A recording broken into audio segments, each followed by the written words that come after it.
Well, good evening. This is Dave Stevens coming to you from the home office here in Bristol, Connecticut. And if you're looking at what I'm wearing, this is my St. Paul Saints jersey from when I actually played for the St. Paul Saints back in 1996. And that's a little foreshadowing of who our guest tonight is. And, we'll talk about who our famous guest is tonight. But first, I've got to bring in, of course, my co hosts from Minnesota. I got Troy Geary up where this person used to play a little baseball. And I've got my other buddy, Will Stein, popping in from work. He's got his head lit up. He has got lots of ideas for tonight. And of course, we've got a great show tonight. Gentlemen, it's good to see you guys. And I'm really excited for tonight's show. Yeah, I'm really excited. I saw her play when she was here in Duluth, and really excited for our viewers. A lot of people have been waiting for this show, so here we go. Waiting for the show. She's waiting in the wings, but she is our star tonight. The legendary pitcher, Ila Borders for the St. Paul Saints and Duluth. And Madison Wolf, Zion Pioneers, a great career. Ila, thanks for being a part of Geary, Stein, and Stevens tonight. Oh, I'm excited. Yeah, this is great. Well, Ila, it's funny. It's almost like your career suddenly almost had a resurgence as far as, I've seen you recently at the Twins and doing a lot of cool stuff. What is it? Is it nostalgia for you, or how has it been for you being kind of on this tour of love? It's been awesome to reconnect with a bunch of people. I think I kind of went away maybe from the media because I'm a captain paramedic, I'm a firefighter, so I've been in that world, but I never really got out of baseball. I've been working for USA Baseball. I've been working for Major League Baseball as a coach. I mostly did private lessons on the side. What's really important to me is getting to know the individual, and I'm less of a spotlight person. I really love people and I like getting deep with people and seeing them grow. And I feel like I can do that more when I work one on one with people. So even though it kind of seems like I'm getting back out there in baseball, I've kind of been out there ever since I've been out of it, just not in the spotlight so much. And when you were in the spotlight, I mean that was a lot of pressure. I mean, I remember, this is a chance for me to go. Oh yeah, I remember. I played for the St. Paul Saints, and people thought I was some sort of gimmick as this legless guy coming in, playing with Darryl Strawberry and Jack Morris back in the day. But that paled into comparison of what you went through when the microscope was there. Marty Scott brought you in, Mike Veck. What was that like? Just the whole circus, and then you just trying to go out there and be a pitcher. Yeah, just the biggest thing to me is I wanted to be taken seriously and I wanted to show that I earned it. Because I'm like, people can say all they want, but when it's said and done, or 10 years or 20 years from that particular time, I want to know that I earned it. I didn't want to be given it. I just wanted an opportunity. And I was looking for that person that would give me that opportunity. And so I put my feelers out there. I did really well as MVP of my high school team. Um, I played 4 years. I pitched over 100 innings in college. I was pretty successful. I was throwing the ball, 83. I had a good curveball, a good changeup, and I'm like, just give me an opportunity. And so I met up with Mike Veck, and he's like, hey, I have a daughter. I just want to give you an opportunity. Now you're going to have to go out there and show that you can compete and help our team win. You're going to have to prove to Marty Scott. But he goes, this is your chance. And that's all I was looking for. It's if I didn't go out there and win and help my team, I didn't want it. But the nice thing about Mike Veck is he already had his entire year sold out. So I was like, well, at least somebody cannot say I came in there to sell seats because he already sold them out. So he's just pretty much given me an opportunity to get a chance to make a team, which I was able to, which I'm very grateful for that opportunity by Mike Veck. When did you first fall in love with the game of baseball?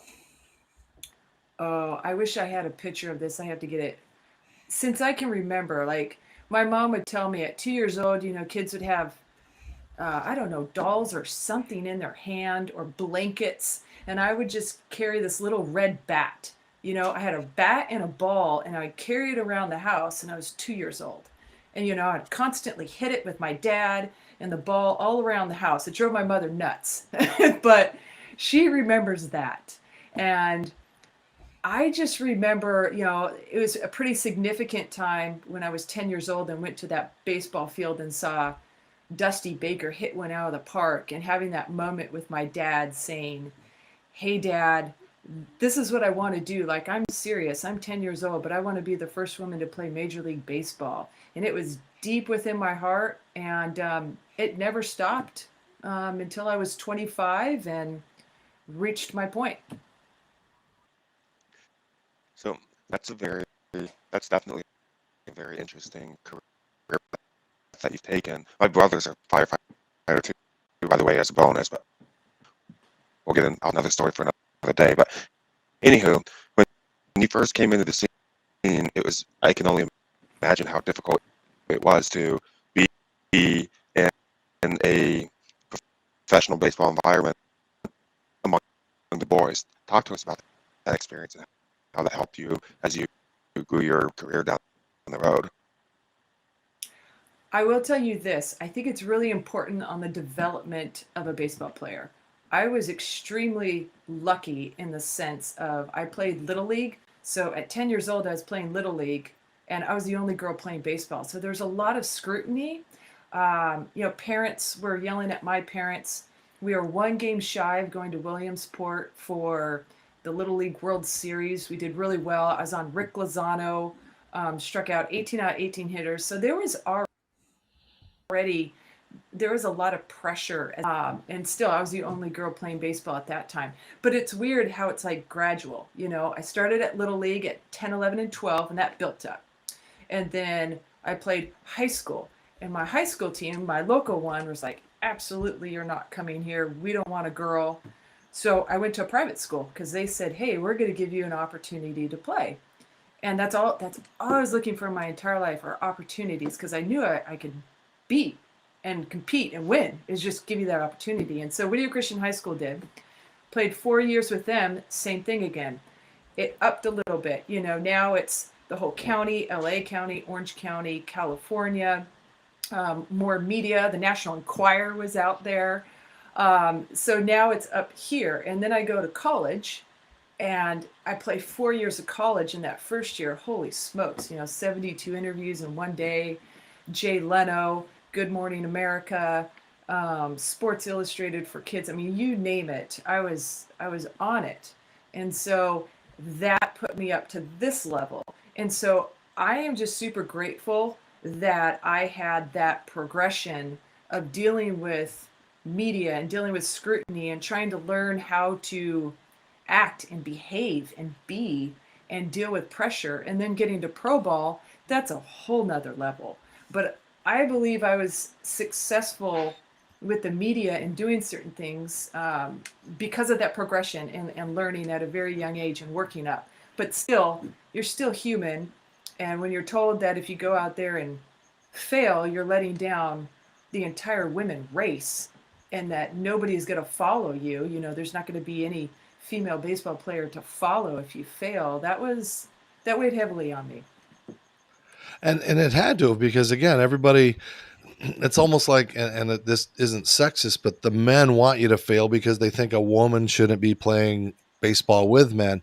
But when you had those successes, when you're striking out people, then it builds up worse, because then they start really trying to get under your skin. And I wonder what was that like in the stands when you get the drunk guys saying the horrible things about your sexuality, about where you came from, all those kind of things. I mean, it should have been a great positive story, but I know you carried a lot of burden from what you went through, especially in these small towns like Duluth and Madison and those kind of places where the people maybe, had never seen anything like this. Yeah, let me tell you a story that really changed my outlook. And this is what kind of helped me. And that is, I talk about this in my book, where I'm going to Fargo. I'm pitching against a #1 team. Doug Simnick is saying horrible stuff about me. They're trying to make a mockery of me. I show up, and they aren't doing that. They're putting their number one pitcher who played in Major League Baseball against me. They're putting their top rated team against me. I get off the bus and people are screaming at me, go back to the kitchen. You don't belong here. We don't want you. Beer being thrown at me. And then my teammates kind of go around me and shuffle me in to get to the ball field because I'm starting this game. And then 60 Minutes is there and they're filming everything. And this lady, I'll never forget, I talk about her, she has this big red hat on and she's just screaming at me, her face and everything like that. And she goes on and screams. And then I go and pitch. I pitch 6 scoreless innings. And I see Doug Simnick, he changed. And this lady that was screaming at me and all these fans that hated me, they completely changed. And they came up to me after the game and they're like, wow, women can actually do it. You did it. And it was an eye-opening experience for me. Then I was like, you know what? You're born for this. Like, this is what ultimately you want to do. Yes, you love the game. I love it so much. I play every single day, even at my age. But at that point in time, I felt like I was made to go out there and say, hey, I can do this. And to change minds to show that women can do anything they want. And you did it. And that's why we're here tonight on the Geary, Stein, and Stevens show. We're going to take a little break. Going to debut a commercial tonight for Manscaped. So stick with us. I hope you guys enjoy it. This is Dave Stevens, Will Stein, Troy Geary, and the legendary Ila Borders on Geary, Stein, and Stevens. Stay with us. Stay tuned. We got a lot still coming ahead.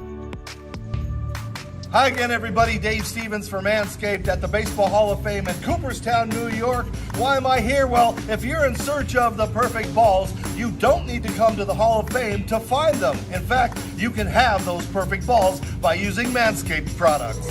And it doesn't take a Hall of Fame genius to put 2 and 2 together to get those perfect balls. And right now, Manscaped is offering the Performance Package 4.0. It's arrived and oh man, it's a game changer. Inside this package, you'll find the Lawnmower 4.0 trimmer, the Weed Whacker ear, nose, and hair trimmer, the Crop Preserver ball deodorant, Crop Reviver toner, Performance boxer briefs, and a travel bag to hold all the goodies. And the great thing about Manscaped is they don't care about size. They can handle any job. So right now, if you'd like to save on Manscaped products, go to manscaped.com, type in the code GSSShow, and you will save 20% on Manscaped products because Manscaped really works, and of course, you want your balls to feel as light as air.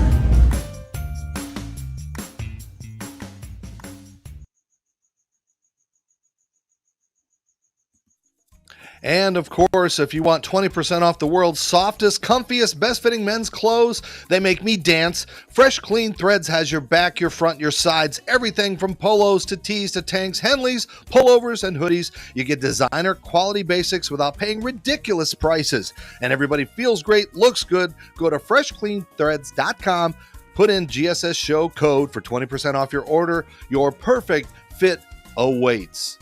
And of course, that perfect fit is the jersey that I have on tonight for, my little bit of time in the minor leagues. And of course, we are joined with Ila Borders, who had her time in the minor leagues. A great career, a 2-4 record. He had 36 strikeouts, over 100 innings pitched.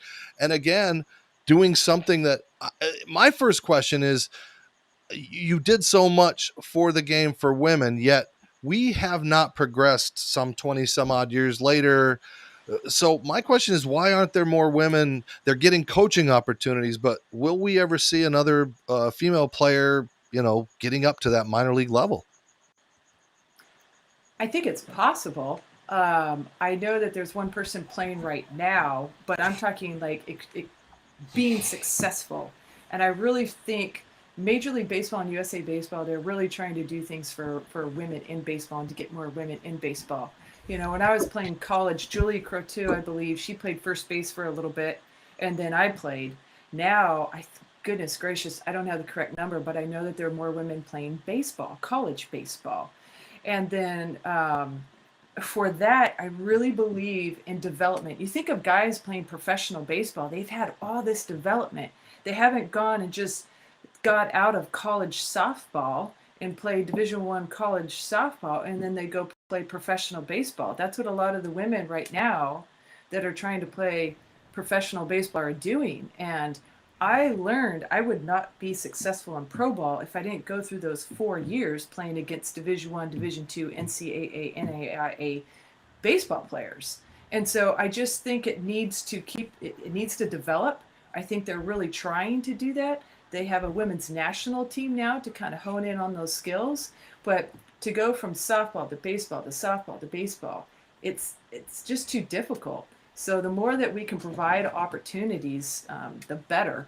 My goal is just, the more women that play, the more good coaching that they get. That's another thing, getting really good coaching. I think you're going to see more women eventually playing baseball and getting to that next level. How did you decide ultimately to stick to pitching instead of, because for those that don't know, I used to hit also. Mm-hmm. Well, that's kind of a rough story. I threw left-handed and I batted right. And so I should have thought about that way earlier. But I got up, I hit, let me stop and go back. In college, I was picked up as a pitcher and a hitter. So I was going to play the outfield or I was going to play first base. But I got up 11 times against like the junior colleges and some other colleges. And I got hit 11 times. And so I would get up to the plate and, take an 88 or a 90 mile an hour fastball on my left side or something and then try to go pitch. And it just did not feel good. So finally they're just like, hey, why don't you just stick to pitching? Because every time you get up there, they hit you. It was almost a running joke, Hey, we need a base runner. Put Ila up. She'll get hit, and then she'll be at first, and then we can get a runner. So that's why ultimately I stopped hitting, as I would just get nailed every single time. Success on your professional baseball career. Talk to us about when you first signed that professional contract with the Saints and how it made you feel. Oh, geez. Let me see if I can try to describe that. I knew I was right on the bubble. It was me and this other guy. And I was in the outfield. There's this pitcher. I'm like laying on the outfield, just praying like, God, please, just give me an opportunity. Because it wasn't like, hey, Ila, we're going to take you no matter what, and you're going to go play for a year. It was, you have to earn a spot out of these 10 pitchers. And then after that, you have to keep that spot. I mean, I'd show up every day looking for a pink slip and seeing if I was sent home. And you had to produce, otherwise you're gone. And I didn't want it any other way, but it was very, lots of pressure. But when I found out that I made that team, I think that was the first time in my life where I experienced so much joy, I didn't know what to do with it. I was jumping up and down. I went to my hotel and I'm like, hey, you've got to be cool. You got to show everybody you're cool. And then I went back to the hotel. I was jumping up and down on my bed, called my parents. I told them that I made the team. And then I just went out by the railroad tracks and just said, thank you, God, and started crying. It's like my whole dream, everything that you've ever worked for in your life came true at that moment. And just overwhelming feeling.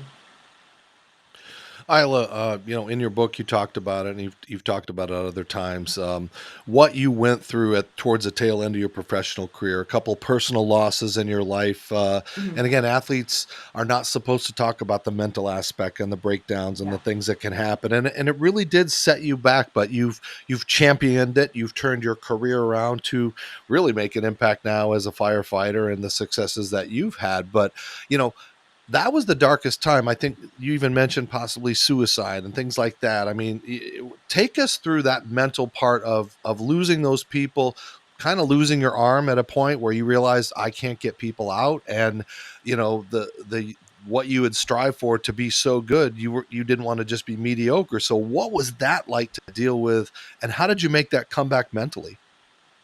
So it's two separate things with that. When I talk about this, I go and talk about this all the time now, and I talk about these 5 principles. I call it choosing success. And I did 4 out of the 5 extremely well, dialed in. But one of them that I talk about, I did not do well. And that is eliminating some toxic influences or really being in tune with your environment. So what I mean by that is I didn't didn't want to tell everybody that was going on. I didn't build a really good team around me of supporters and people that knew, that could kind of support me and build me up. I was hiding that I was a gay athlete, which I had a fake boyfriend. If anybody found out, my dream would be pulled away in a heartbeat. So I was constantly worried about being exposed. There was bad stuff that was going on, and I couldn't tell anybody. I would just journal it. And all of that started to really get to me because I had no outlet. I couldn't talk to anybody. And so I go around now talking to athletes and talking to firefighters, like, it's really important to have mentors. It's really important to talk. It's really important to have 3 or 4 friends, if you can, or 2 to 3 good people that support you and are around you and uplift you. And so I still had a pretty good arm. I felt great. What broke down was the mental aspect. I was afraid of being exposed, and I was hiding who I was, and I wasn't talking to anybody about what was going on with me inside. And so I got out of the sport. Mike Veck said, "Hey, I see these guys listen to you. Like, can you please be a pitching coach?"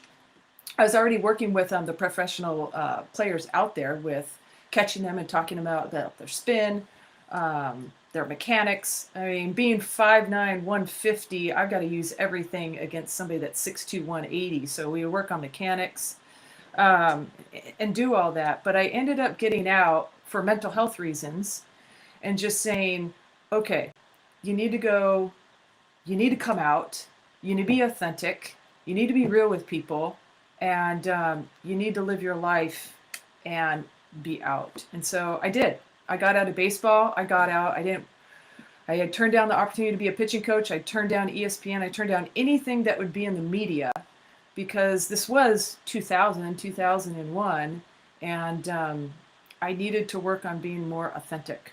But I was still coaching.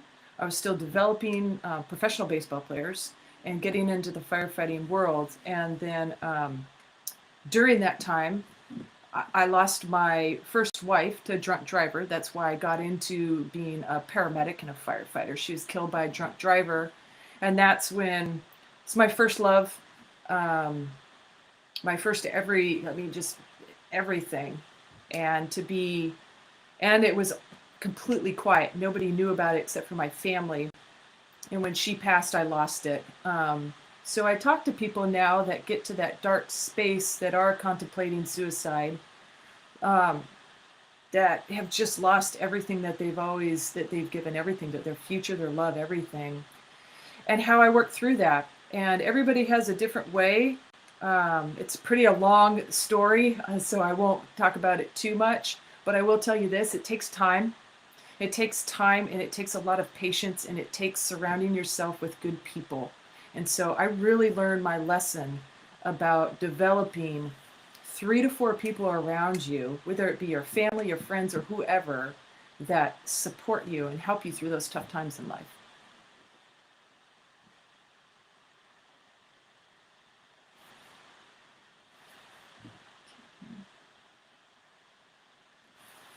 I can't hear you. Okay, sorry about that. There we go. Ila, we can't live in the past, but I was wondering if your career started now and it's more acceptable, which it should be.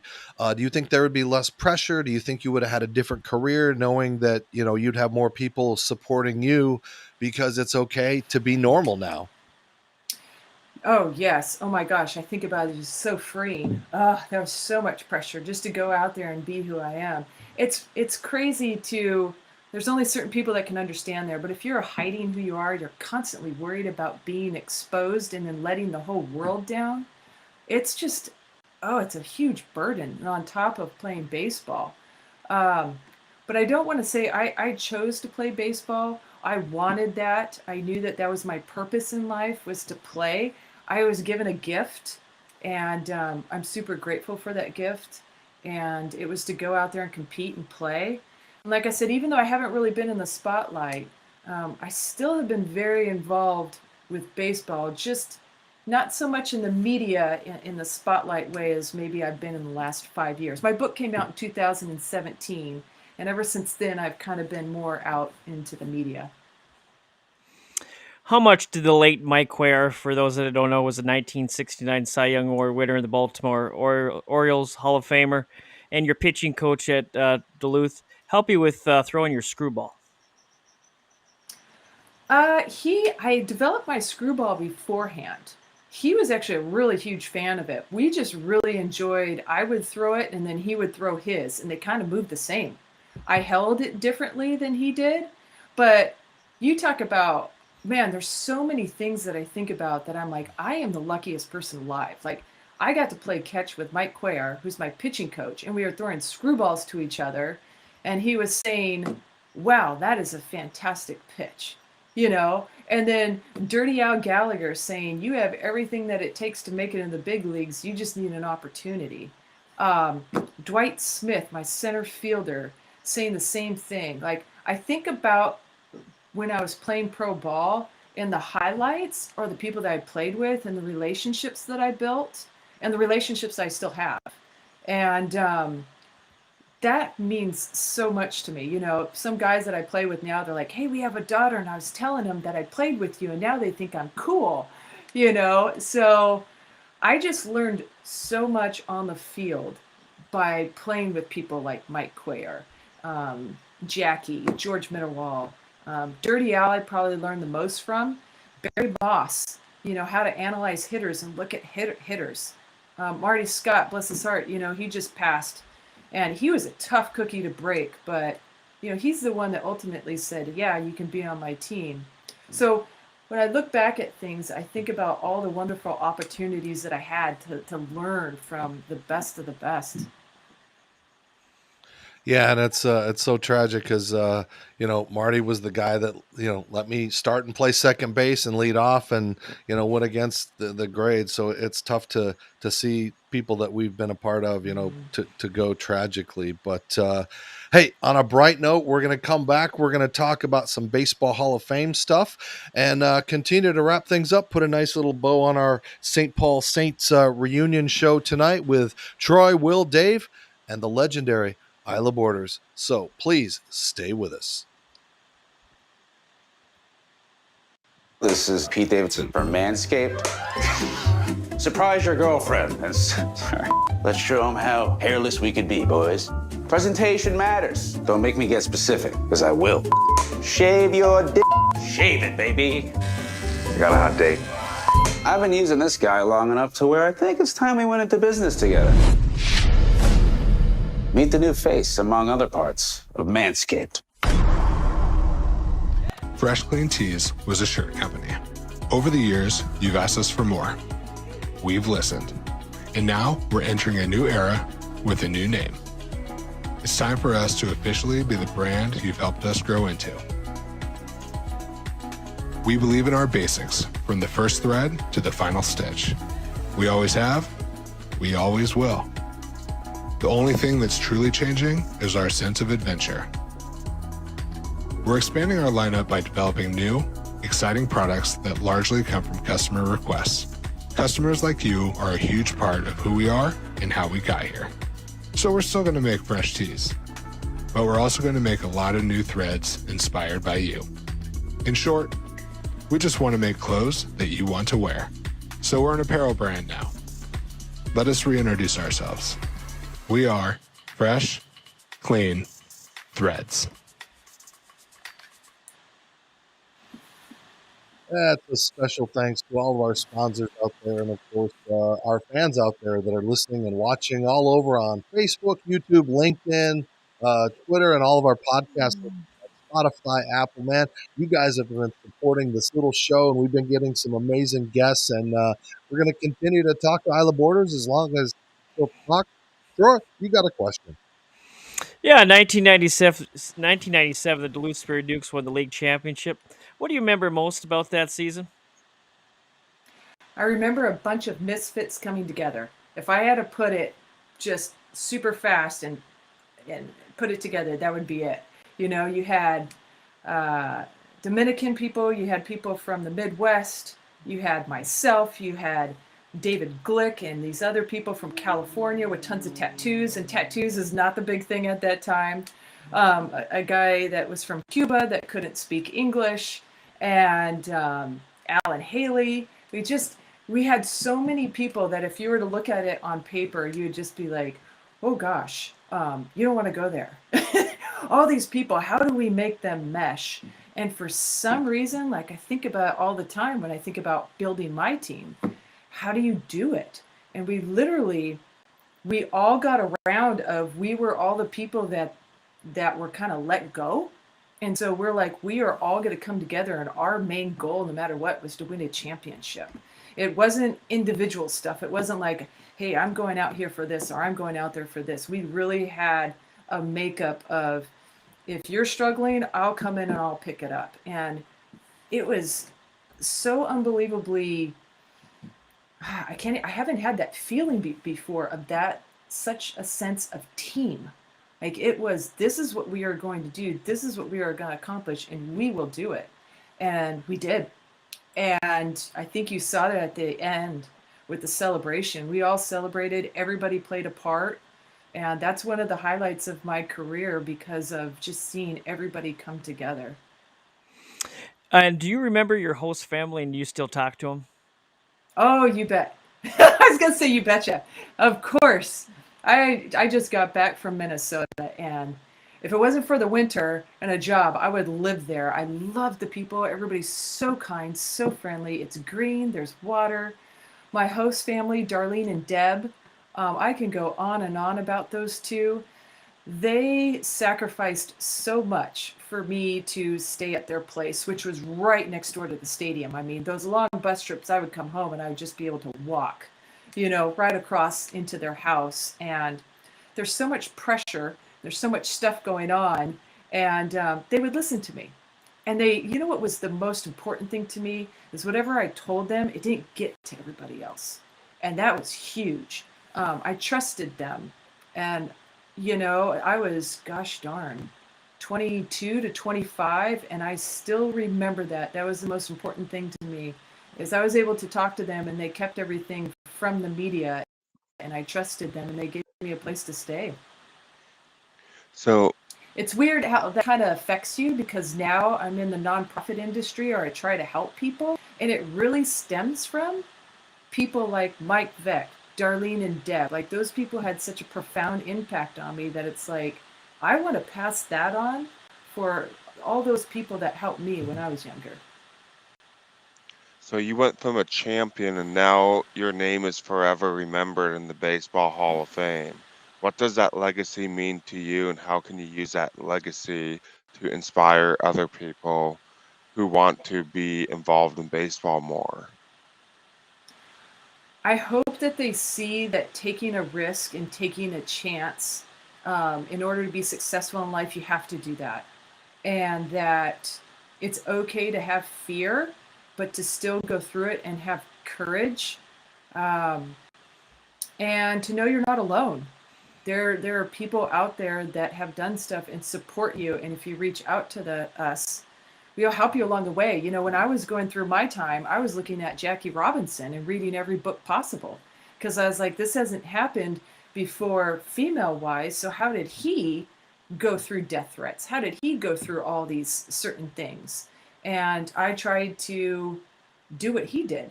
And so it's like, what I'm trying to do now is, if there's people playing pro ball, or they want to get into it, it's like, talk to me. I'll help you. I'll do whatever is possible. And just know that,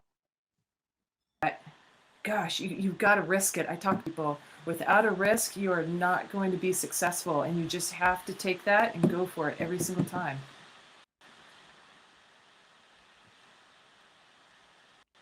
But to answer your question about Cooperstown, I don't know. I would have to say the championship team in that's pretty special. It's hard to even describe. I have some people that work at Cooperstown, and an honor to me is like an understatement. I think to just walk in there, I've been there once, I got chills, and I was overcome with so much just feeling of thankfulness and gratefulness that they did that. And all I can say is, what an honor. I'm super grateful. I go there a lot because I'm here in Connecticut, and I was putting on a baseball camp for disabled kids, and I'm like, I gotta go and shoot Ila's video of the thing, and snuck in and shot a Manscaped commercial. But it's always great to go in and see, the history of women's baseball. But you know, you shouldn't have death threats playing baseball. I mean, what is that like? Did they take them serious? And I mean, what was your mindset going out there, coming to the locker room, coming to the ballpark, leaving the ballpark, going out to dinner? I mean, that's got to be scary. Yeah, it was scary when I showed up to, gosh, it was a hotel, and there were two men in my room when I opened up the door. That's when I was like, okay, maybe I should take these death threats a little bit more seriously, you know. I would read them and look at that, and it'd affect me, but I'm like, who's going to do that?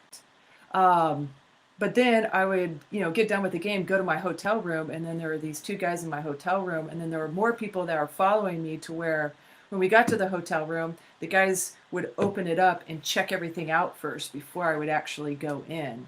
And so then I was like, okay, I really need to start watching myself a little bit. And we don't have security in minor league ball, and I didn't want to make a big deal. It's that whole thing again, like, I just want to go out there and play. I want to show that I'm not trying to make a big deal. I don't care about the media. I just want to be a really good teammate. I want to win. I'm super competitive. I'm still competitive. And that's my main thing. I want to win. I want to contribute, and I want to be a good teammate. And I think at first the guys were like, oh, what is she doing? Why does she have an agenda? And then as soon as I started playing with them, they're like, oh, no, she's cool. This is Ila. She just wants to play. And then I just had to get over that hurdle at first. And then I was fine. And then they're like, wow, she's going through a lot. How can we help her? And my teammates were really great. Like I said, I'm pretty good friends with most of them. But they really helped. They helped me out a lot. So, what did it mean to have the fans in Duluth, Madison, and St. Paul? What did that how did those fan relationships help you overcome some of those death threats? And what was that fan overall experience like playing in front of those people every night? You got to see a new place. Well, I remember the Duluth Superior Dukes, like the bus. This is going to sound really funny, but I was so used to people booing for me that when people were cheering, it took me some time to really work through that. I don't know how to explain that to people. They're like, how? Wouldn't you like people cheering for you? But if you're not used to it, it's something that's completely different. And so it took me a while to get used to it. And then, like I said, it's affected me so much that every time I try to go back there once a year and to go back to the Duluth fans somehow, some way to say thank you. That's how much I'm so appreciative of the experience in St. Paul and Duluth. So I try to see Darlene and Deb. I try to see the people that took care of me there. I try to go see a Huskies game. I go see a Saints game or a Twins game. And the reason being are the people there, the fans, and how I was. And that's why I live my life the way that I do now. I try to give back as much as I can. And it's literally because of all those people affecting me when I was at such a impressionable young age. Yeah, let's go back to July 24th, 1998, your first minor league win. What do you remember most about that day, or was it just so much of a whirlwind you don't really remember a lot? Honest to goodness, that's what I write in my book about playing against Fargo. When I got my win against Sioux Falls, I don't remember a thing. I remember going scoreless innings, or what? No, that was at another point. I don't know. It's weird how it's an absolute blur that first time around.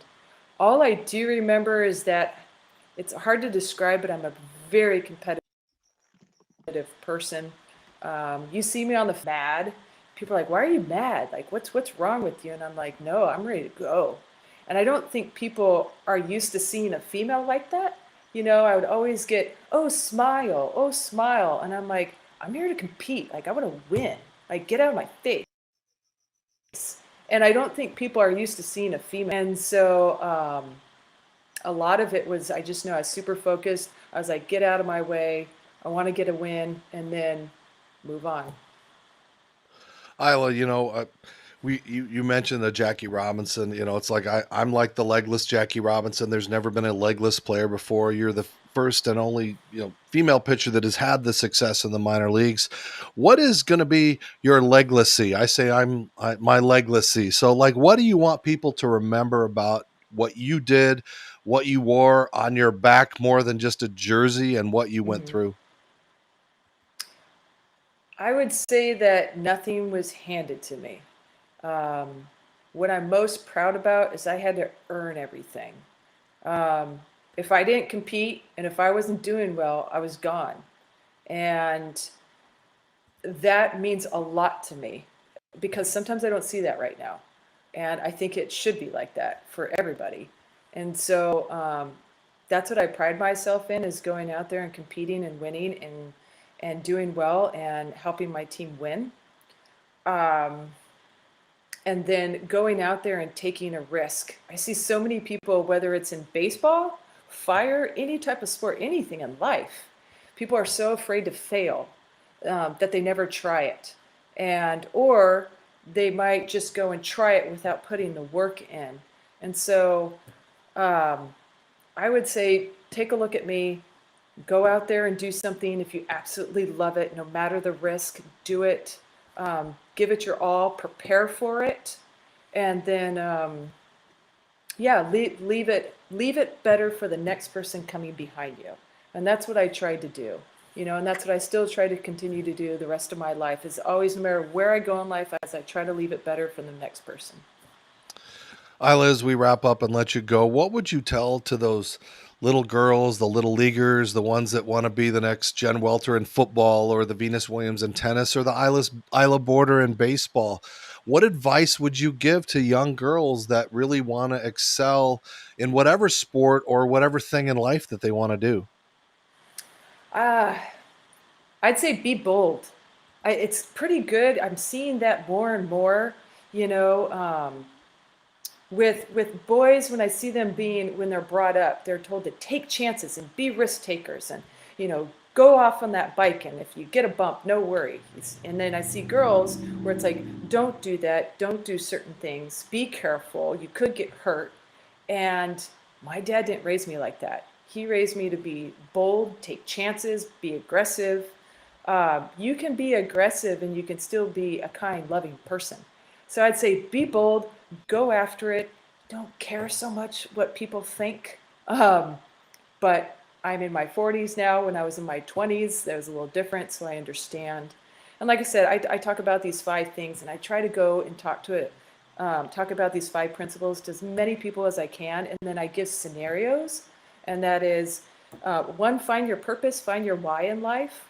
Mine at that time was to be the first woman to play men's integrated professional baseball and make a path. Controlling your thoughts and your mindset. Could talk for days about that, how I did that. Eliminating toxic influences, really being careful who's in your head, who's in your face, who's your inner circle. Social media, who are you letting into this? And then growth mindset, I learned that at a very young age. At 14, I was going against 18-year-olds. I was taught to take risks and to fail and get better, and I learned that young. So trying to teach young kids that. And then the last one is sustained discipline. You can have short-term discipline, but how do you really teach kids to have sustained discipline? And that's what I see with other professional athletes that I'm friends with, or Olympic athletes that I'm friends with. They take it up one more notch that's normal. And there's certain ways that you can do that when you're younger to when you're an adult to develop that. And so that's what I go around and talk about now, as to how to hone in on those 5 things. And guarantee you, if you do that, you're going to get there. So you were good at 2 things, striking people out and saving lives. What do you feel Yeah. is more, what do you enjoy more, striking somebody out or saving a life? And talk to us about both of those aspects and what it means to you. I would say I just love people. What I've learned throughout life is I don't care about possessions. I don't care about money. all that's going to go. I really don't care about any of that. The number one thing that I care about are people and my relationships in life. That's number one. And so I just try to make every person that I meet feel special and show them that I care. And I try to inspire them and I try to help them in every way that I can. And I can only help them in certain ways, maybe with baseball and teaching them baseball and inspiring them to do something that's possibly different and going against the grain. Or I can be there for them and help them with the gifts that I was given for being a firefighter and a paramedic. But my main goal in life is to be a blessing that as far as anybody that comes into contact with me. That's my main goal. That's all I care about. Everything else, that's it. And you've done a great job. And Ila, we could go on all night, but then everybody would turn us off and not watch next or listen next time. Yeah. So, but it's been great having you. You truly are a pioneer and inspiration. How's the arm, by the way? Can you go out? Could you throw an inning or two? Yeah, through today, I feel great. Probably throwing 75, but and it takes me a little bit more time to recover. But yeah, baseball players, we go out there all the time and play catch. Love it. Well, It's in my blood. It always has been. I still go out there and play all the time. Well, hopefully in our lifetime, there's a movie and all kinds of cool stuff that you get to enjoy. You deserve all the accolades. So, Ila Borders, thank you for joining us. A great guest, and it was a great show, guys. It's great having a superstar like Ila on, and of course, you know, we have superstar sponsors that help us, like, Pro Stance and FanDuel and Manscaped and Coca-Cola and all those good people out there. And again, for those of you that want to save money, go to the manscaped.com, go to freshcleanthreads.com, put in the code GSS Show for all of a 20% off discount, free shipping, all that good stuff. So that's a wrap for tonight. I'm Dave Stevens with Troy and Will and Ila Borders. We are going to say good night and continue to follow us on all social media platforms and wherever you download any kind of thing. So guys, take a big wave as we head out into the sunset. We love you all. Thank you guys for being a part of Geary, Stein, and Stevens.